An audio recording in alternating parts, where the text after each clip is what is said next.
Power, ఖడ్గము. ఇది దేవుడు మాట్లాడుతున్న మాటలు. ఈ మాటలన్నీ వదిలేసి సంఘాన్ని అడ్డదిడ్డంగా బోధిస్తున్న బోధకులారా, మారండి. సంఘాన్ని బలపరచండి ఆత్మీకంగా. మీ చందాల కొరకో లేకపోతే మీ దశమ భాగాల కొరకో అసలు ఎంత ఘోరాతి ఘోరంగా అడుగుతున్నారంటే దశమ భాగాలు అసలు నవ్వొస్తుంది. మాయ మాటలు, కల్పన కథలు చెప్తున్న బోధకులారా, పిట్ట కథలు చెప్తున్న బోధకులారా, మారండి. సువార్తను ఆత్మతో బోధించండి. సంఘాన్ని ఆత్మతో కట్టండి. ఆత్మీకంగా సంఘమును కట్టినప్పుడు ఆ సంఘము ఏ భూకంపం వచ్చినా కానీ చెదిరిపోదు. ఆ సంఘమే ఆత్మీకంగా కట్టవలసిన సంఘము క్రీస్తు పునాది వేసి కట్టు. క్రీస్తు అనే బండ మీద కట్టు.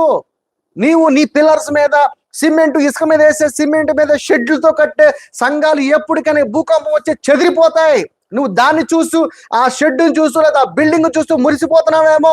ఆ సంఘము నాశనం అయిపోతుంది. కానీ ఆత్మీకంగా క్రీస్తు అనే బండ మీద కట్టే సంఘము ఎప్పటికీ నిరంతరము ఆయన రాజ్యము నిలిచును. అలాంటి రాజ్యమును ఏర్పరచాలని నీకు నాకు సువార్తను అందించిన ప్రభువును వదిలేసి నీకుగా సొంతగా కల్పన కథలు, పిట్ట కథలు చెబుతూ సంఘాన్ని బలిపశువుని చేస్తున్నారు. మారండి. ఈ వాక్యం